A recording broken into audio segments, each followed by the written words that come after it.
Lá em Hebreus, capítulo 11, a gente vê o Senhor, o autor da carta de Hebreus, falando a respeito da fé.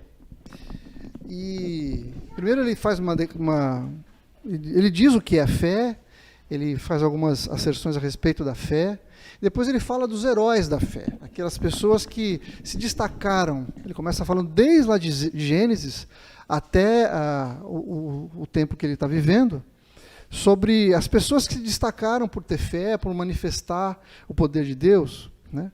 Ele fala sobre Abel, que em um ato de fé ofereceu seu sacrifício ao Senhor, fala de Abraão também, depois ele fala sobre os profetas, e eu queria ler a partir do verso 32, que diz assim,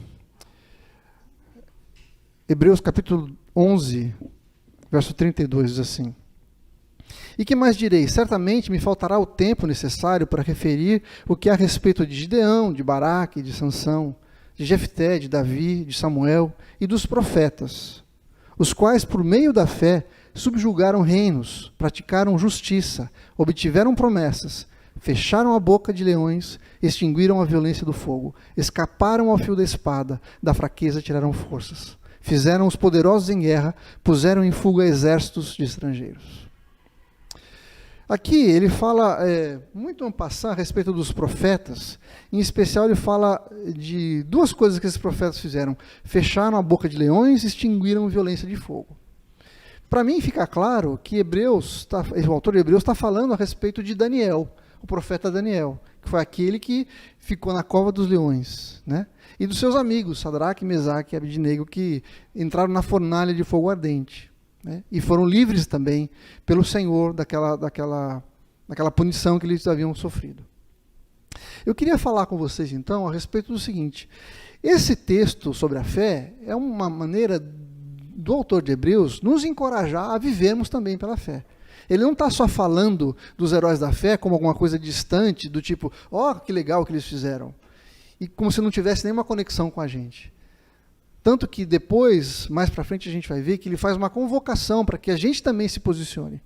Mas eu queria, então, falar um pouquinho a respeito da vida de Daniel e dos seus amigos e de como ele se tornou um herói da fé.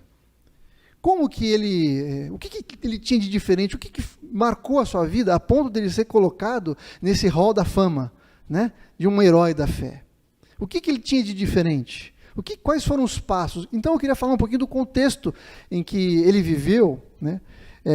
E a gente vai ver isso no livro de Daniel, se você quiser abrir lá, Daniel capítulo 1.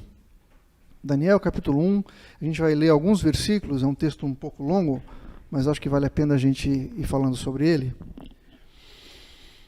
Bom, Daniel foi levado como cativo pelo povo babilônico, né?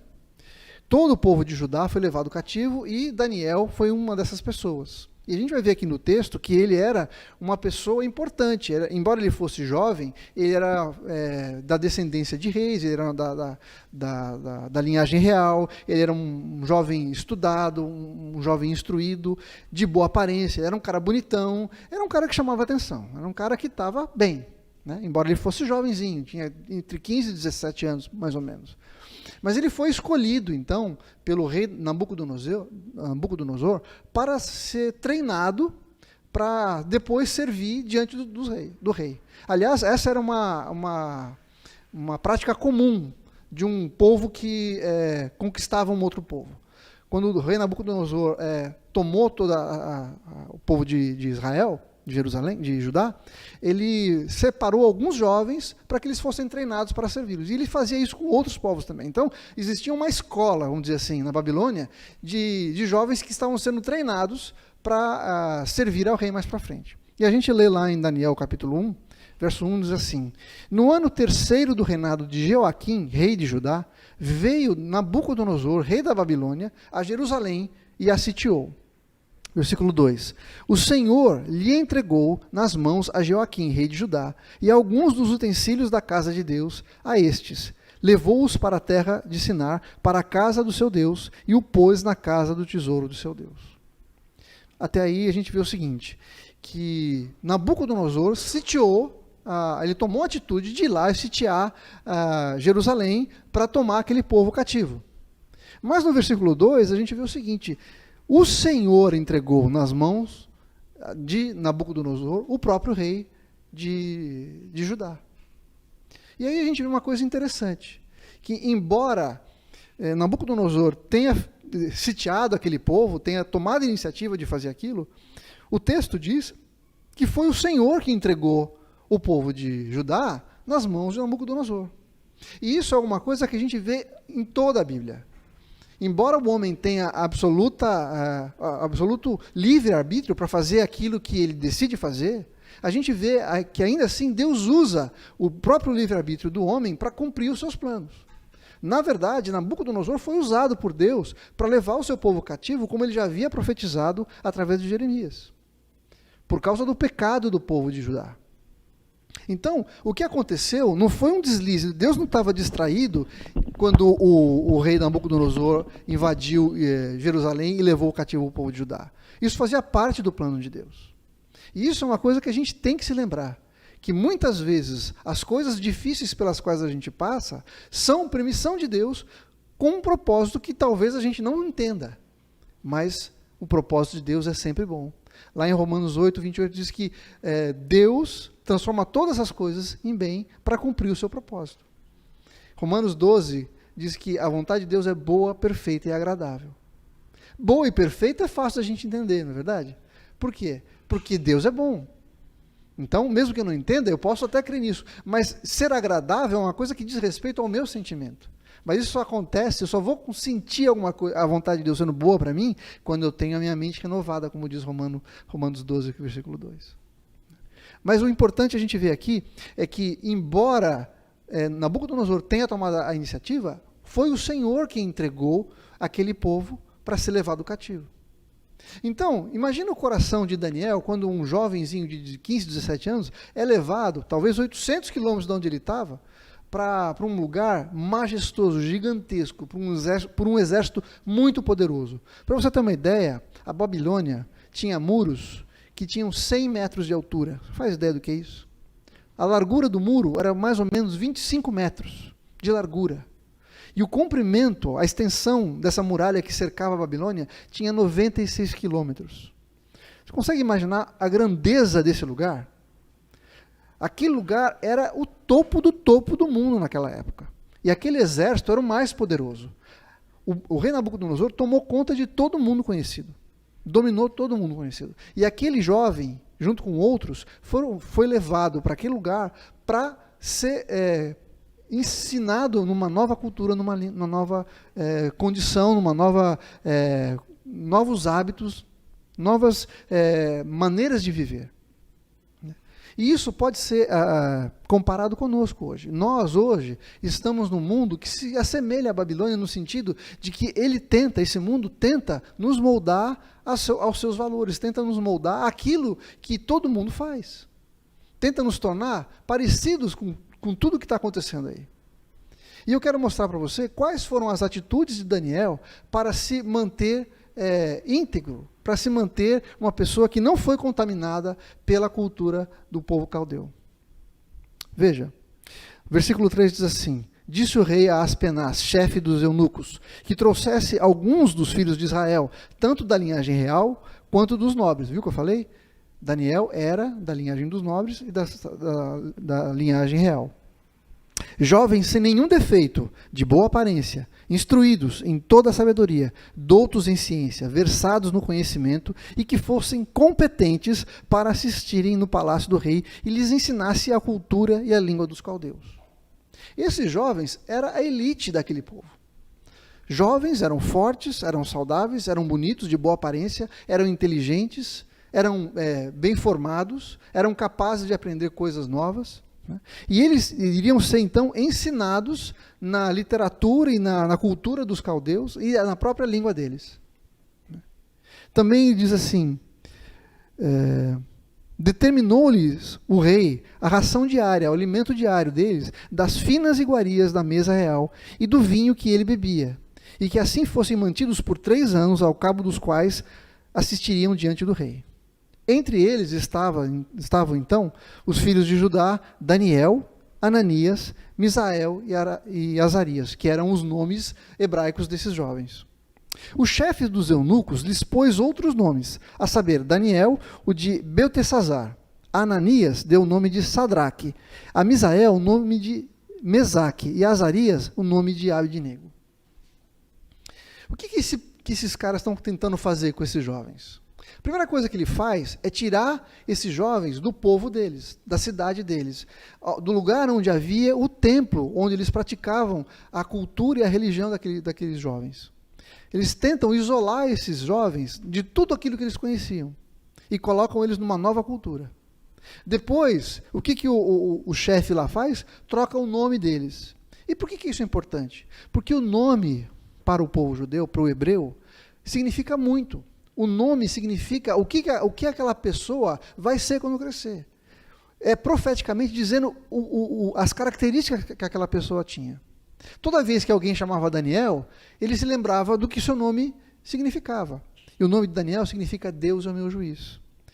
Os outros nomes, né? Misael significava quem é o Deus, quem é como o nosso Deus. Azarias significa Javé ajudou. E Ananias significa Deus tem favorecido.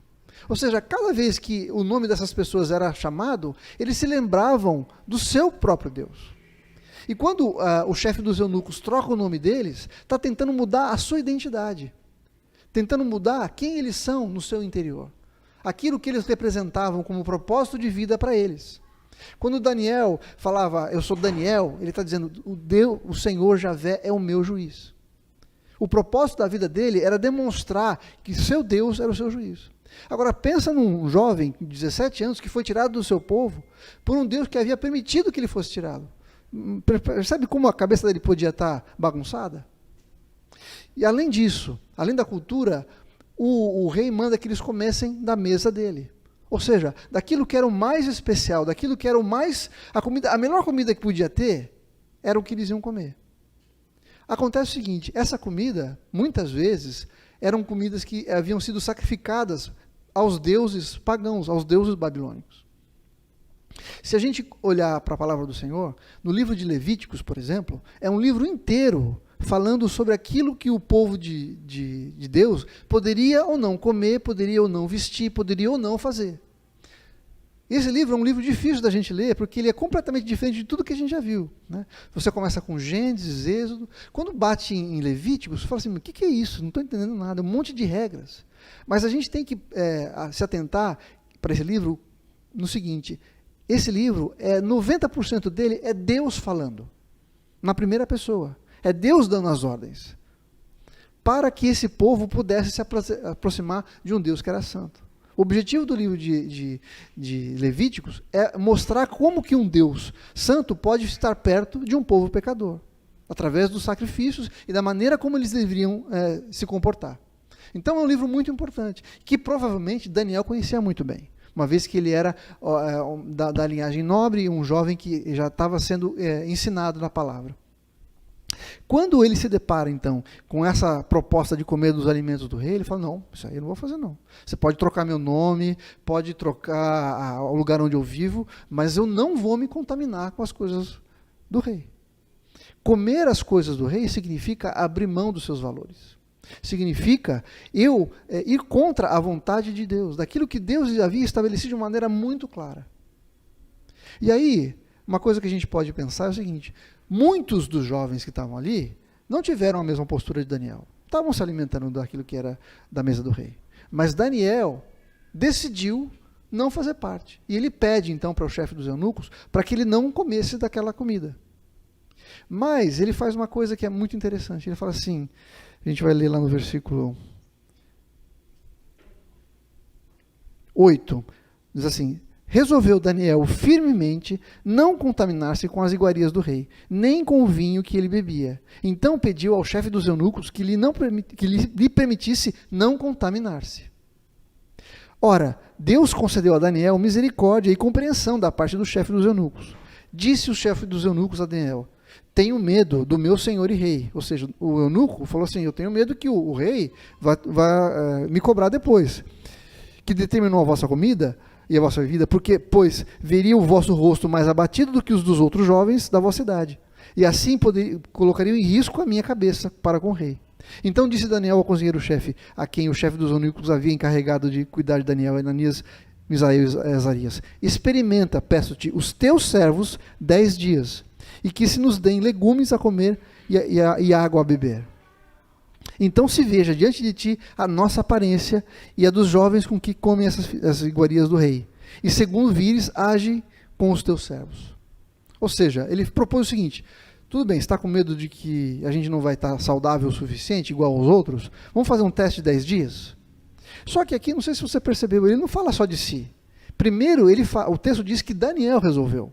Mas depois ele fala assim: permita-nos que nós, eu e meus amigos, Misael, aqueles a quem ele chamou de Sadraque, Mesaque e Abednego, também não comamos. Faz um teste com a gente. Ou seja, Daniel se juntou com pessoas que criam da mesma forma que ele. Então essa é a segunda atitude que Daniel toma. A primeira é que ele resolveu, ele decidiu. Ele falou assim: não, eu não vou me contaminar. A primeira coisa que ele fez é: eu não vou me contaminar. Ele decidiu, ele tomou uma atitude. Ele falou assim: daqui eu não passo. Isso eu não vou fazer. E o que o Senhor está esperando da nossa vida hoje é que a gente tome a mesma atitude. Que a gente diga não para as coisas. Que a gente se posicione como pessoas diferentes de fato. Nós somos diferentes.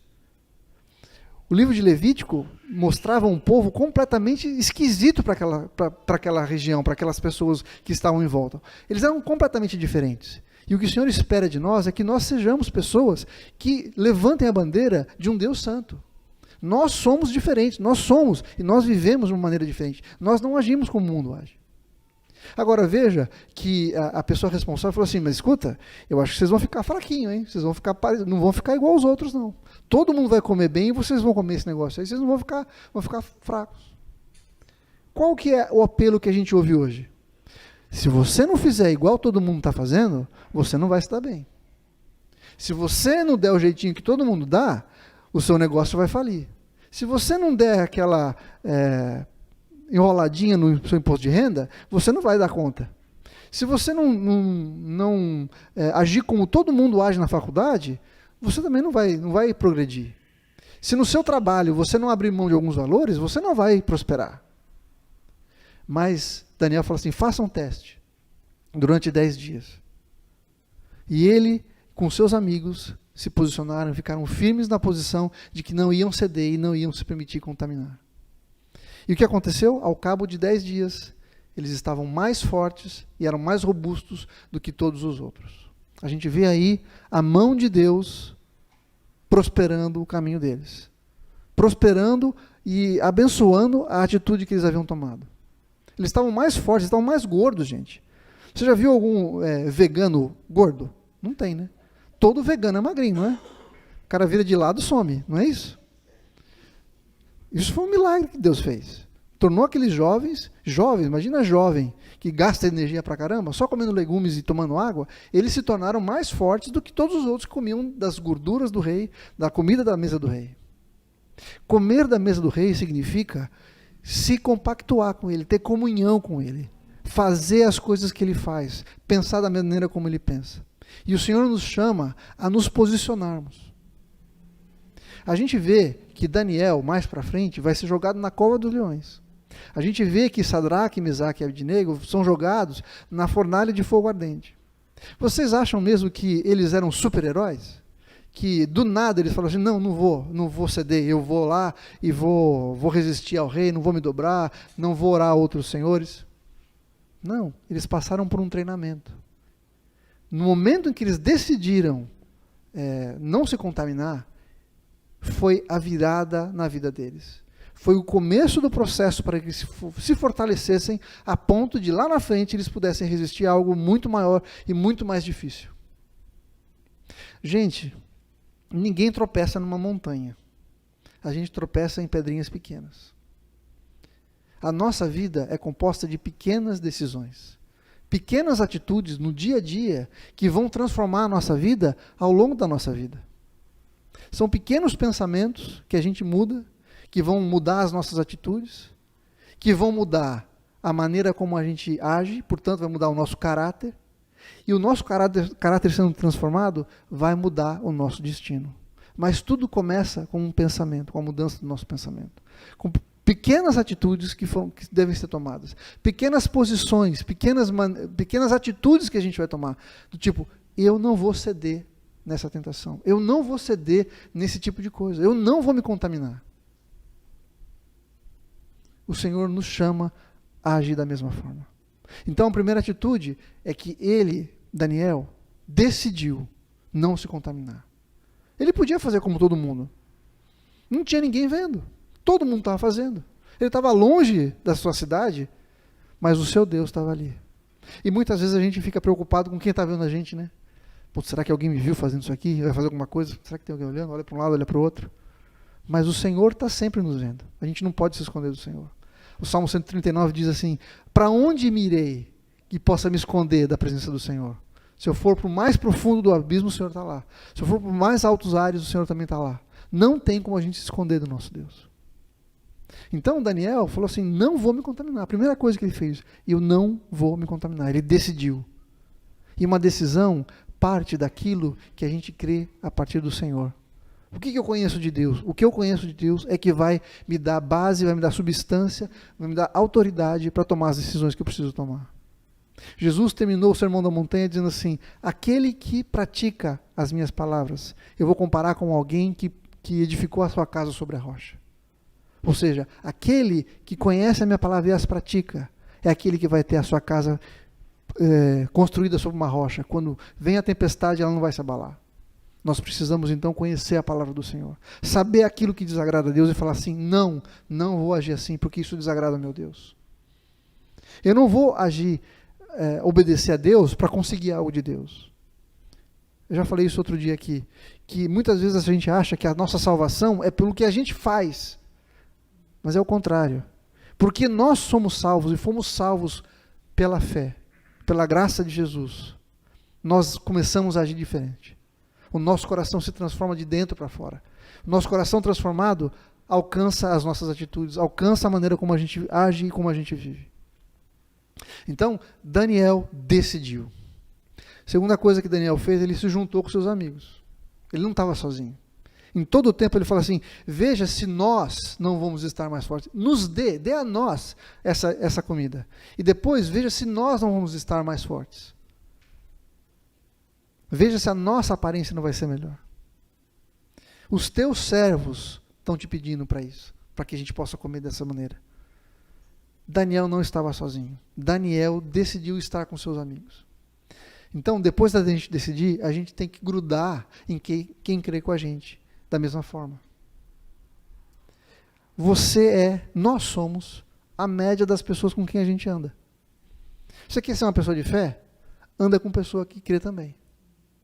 Você quer ser uma pessoa que tem palavras de ânimo, que tem uma palavra positiva, de fé, uma palavra que agrada as pessoas, que traz alegria para as pessoas? Ande com pessoas alegres. Você quer começar a reclamar? Anda com gente que reclama. Cola em alguém que está reclamando para você ver se daqui a pouquinho você não está reclamando também. Não é verdade? Você quer ser uma pessoa que anda segundo os preceitos do Senhor? Ande com gente assim. Por isso, gente, que a gente está aqui, por isso que a gente se reúne. Para que um possa encorajar o outro, para que a gente possa ver na vida do outro aquilo que o Senhor tem feito na sua vida, para que eu seja encorajado e seja fortalecido na minha fé também. Aconteceu um episódio interessante no capítulo 2 de Daniel. Nabucodonosor tem um sonho muito esquisito, e aqui vale um comentário interessante. Nabucodonosor significa que o Deus Nabu me abençoe. Alguma coisa desse tipo. Nabucodonosor significa que o Deus Nabu abençoe a coroa, ou o reinado, ou o próprio rei. Acontece que o Deus Nabu era o Deus que representava a sabedoria e o conhecimento, e as profecias. O que é mais interessante é o seguinte, que o rei Nabucodonosor, cujo nome representava, dava atributo a um Deus, que era o Deus da profecia, teve um sonho que ninguém no seu reino pôde interpretar. Só Daniel. Quando Daniel... E o rei falou o seguinte, se vocês não me disserem qual foi o sonho que eu tive e não trouxerem interpretação, vai morrer todo mundo. Todos os sábios, todos os intérpretes que tinham no seu reino iam morrer. Inclusive Daniel, porque ele tinha sido separado para fazer isso. Daniel, quando fica sabendo disso, ele fala assim, não, eu vou orar a Deus, Deus vai me dar a revelação. Mas o que ele faz? Ele vai e fala com seus amigos, diz assim, Daniel 2, de 17 a 23, diz assim, então Daniel foi para casa e fez saber o caso a quem? Ananias, Misael e Azarias, os seus companheiros, para que pedissem misericórdia ao Deus do céu sobre este mistério, a fim de que Daniel e seus companheiros não perecessem com o resto dos sábios da Babilônia. Então foi revelado o mistério a Daniel numa visão de noite. E Daniel bendisse o Deus do céu. Disse Daniel, seja bendito o nome de Deus, de eternidade a eternidade, porque Ele é a sabedoria e o poder, não Nabu.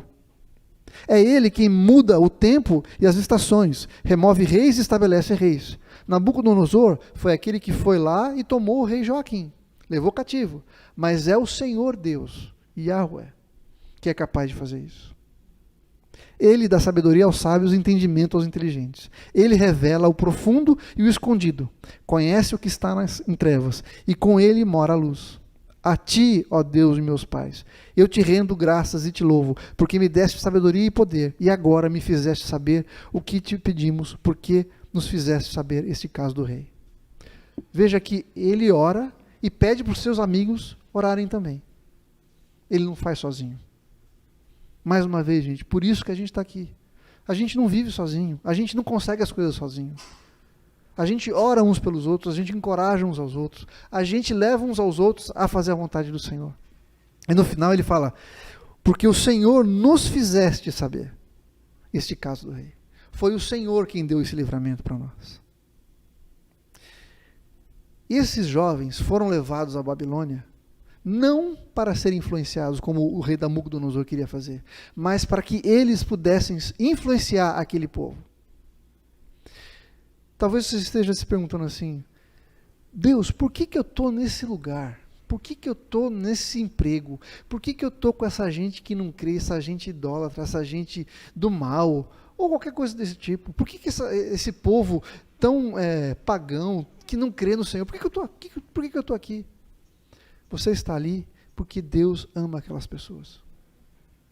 Deus amava, por incrível que pareça, amava o povo caldeu, amava os babilônicos, a ponto de, para trazer juízo para o seu povo, levá-los até lá, para que eles pudessem influenciar aquele povo e transformar aquele lugar. Sabe qual foi o resultado do sonho de Nabucodonosor ter sido desvendado por Daniel? Nabucodonosor foi adiante de Daniel e falou assim, o rei Nabucodonosor se inclinou e se prostrou com o rosto em terra perante Daniel e ordenou que lhe fizessem oferta de manjares e suaves perfumes. Disse o rei a Daniel, certamente, presta atenção, certamente o vosso Deus, não Nabu, é o Deus dos deuses, é o Senhor dos reis e o revelador de mistérios. Deus permitiu que Daniel fosse colocado aqui naquele lugar para que o nome do Senhor fosse exaltado, para que aquele rei pudesse conhecer que Deus, Jeová, o Deus de Daniel, era o Deus sobre todos os deuses. Você foi colocado em algum lugar para fazer diferença, para transformar aquele lugar, para agir como Daniel. Talvez você tenha que dizer não, e seja colocado como alguém que, esse cara é um careta, esse cara é um bitolado, é um fanático. Não, eu creio num Deus que é santo, e por isso eu vou ser santo também. Mas, quando a gente é colocado ali, a gente pode transformar aquele lugar. Mas a gente não faz isso sozinho, a gente faz isso no corpo de Cristo. A gente está aqui para isso, gente, para juntos aprendermos juntos do Senhor. Quando eu estou fraco, alguém ora por mim. Quando alguém está doente, eu vou lá e oro, imponho as mãos e ele é curado. Quando alguém precisa de um milagre, nós oramos como igreja, colocamos as mãos e ele vai receber a cura e a bênção que ele precisa, por causa do poder do Senhor, para que o nome do Senhor seja manifestado aonde quer que a gente esteja. O Senhor nos chamou para isso. Então, Daniel decidiu, Daniel se juntou com seus amigos e colegas, mas Daniel também foi aquele que teve disciplina.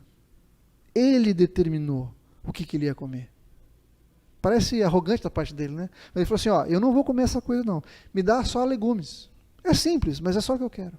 Isso nos ensina o seguinte, que nós precisamos aprender a decidir com o que nós vamos nos alimentar. Tem certas coisas que eu vou abrir mão, porque isso não vai trazer alimento para a minha vida, não vai me sustentar. Tem coisas que eu vou ter que falar não, vou ter que abrir mão.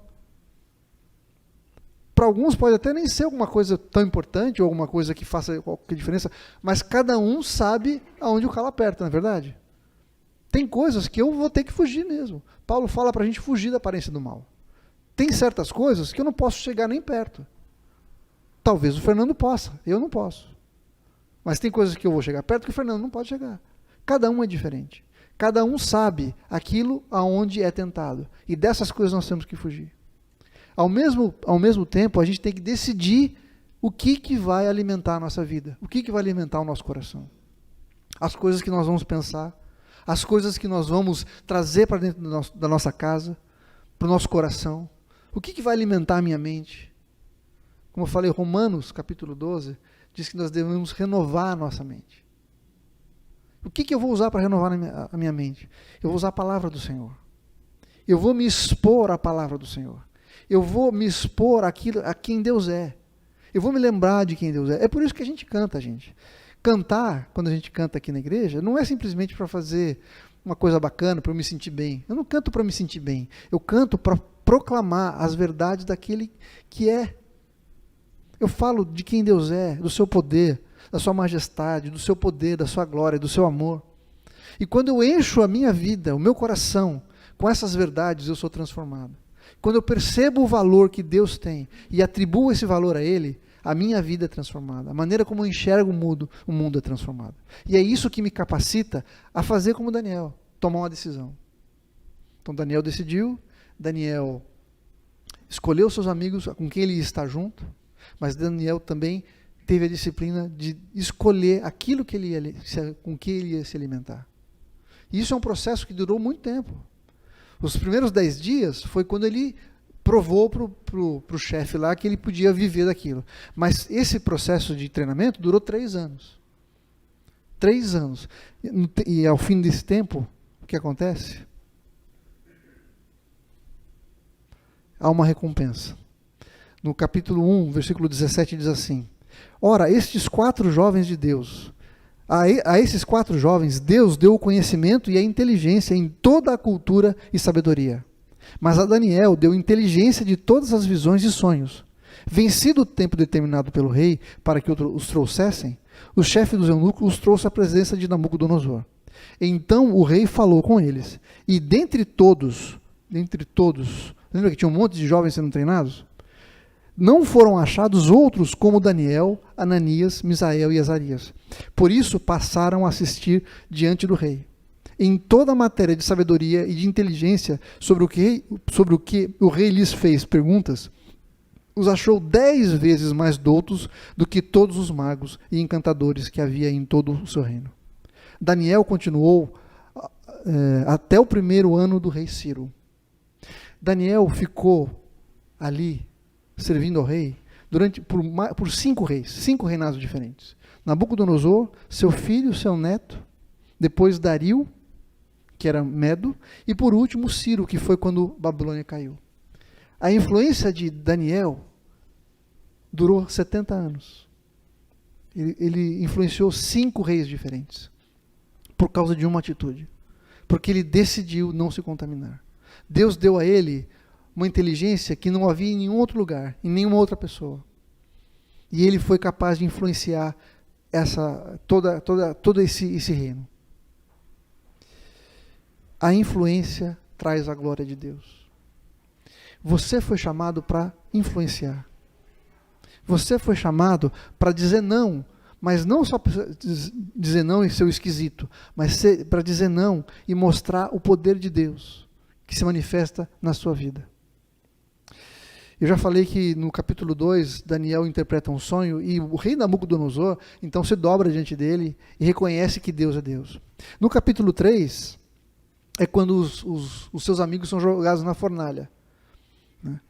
O rei Dario, ele ele fez uma imagem para que todos o adorassem, né? Não, desculpa, isso aqui é no capítulo 6 ainda. No capítulo 3, eles são livrados da fornalha. Nabucodonosor faz um decreto para que todo mundo adorasse a sua imagem, né? E os amigos de Daniel não se dobraram. E por causa disso, eles foram lançados na cova dos leões, na fornalha. E lá eles não foram queimados. Também, nesse momento, o nome do Senhor é exaltado. O rei Nabucodonosor também reconhece a grandeza do Senhor. Também fala, não tem ninguém como o Deus desses jovens, porque ele os livrou. Por último, Daniel então é levado na cova dos leões pelo rei Dario. Dario institui uma ordem que ninguém poderia orar a outro Deus, mas Daniel permanece firme, orando ao Senhor 3 vezes ao dia, como ele sempre fez. E quando ele é jogado na cova dos leões, Dario fica preocupado, porque Dario amava esse Daniel. E no dia seguinte, ele vai até lá e Daniel está livre, não foi morto, né? E Dario, então, reconhece, ele diz assim: o rei Dario escreveu aos povos, às nações e a homens de todas as línguas que habitam em toda a terra, paz seja multiplicada. Faça um decreto pelo qual em todo o domínio do meu reino os homens tremam e temam perante o Deus de Daniel, porque ele é o Deus vivo e que permanece para sempre. O seu reino não será destruído. Isso aí é Dario dizendo. O seu domínio não terá fim. Ele livra e salva, e faz sinais e maravilhas no céu e na terra. Foi ele quem livrou a Daniel do poder dos leões. Daniel, pois, prosperou no reinado de Dario e no reinado de Ciro, o persa. Mais uma vez, a influência que Daniel teve trouxe glória para o Senhor. Porque ele tomou uma atitude de não se dobrar, de não aceitar as ordens cruéis do rei.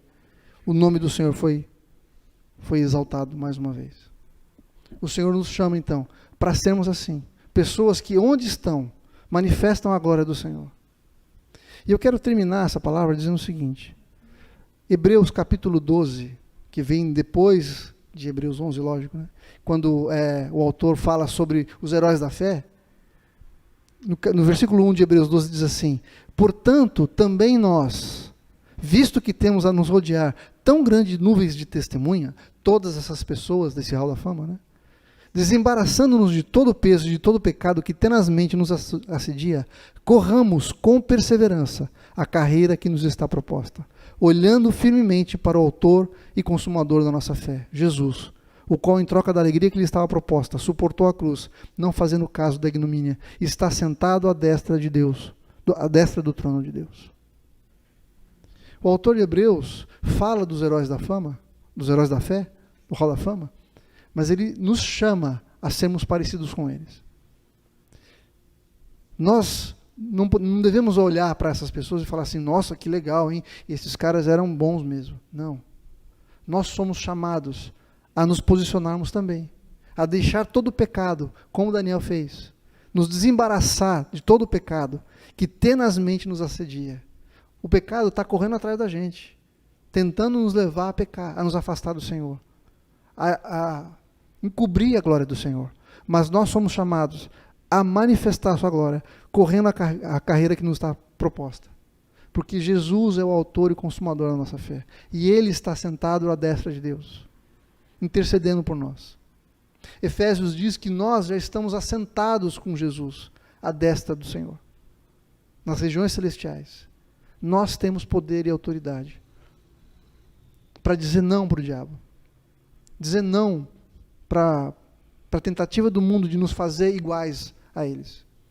É isso que o rei Nabucodonosor queria fazer com aqueles jovens, torná-los como os caldeus, tirá-los da sua cultura, e fazer com que eles esquecessem do seu Deus e adorassem os deuses pagãos. Mas Daniel disse não. E o Senhor nos chama, como a gente vê aqui em Hebreus, a abrir mão disso, a dizer não, nos colocarmos diante do Senhor, para que Ele se manifeste a sua glória na nossa vida. E assim a gente possa glorificar o nome do nosso Pai. Amém? Estão dispostos? Vamos fazer isso? Feche seus olhos, vamos orar.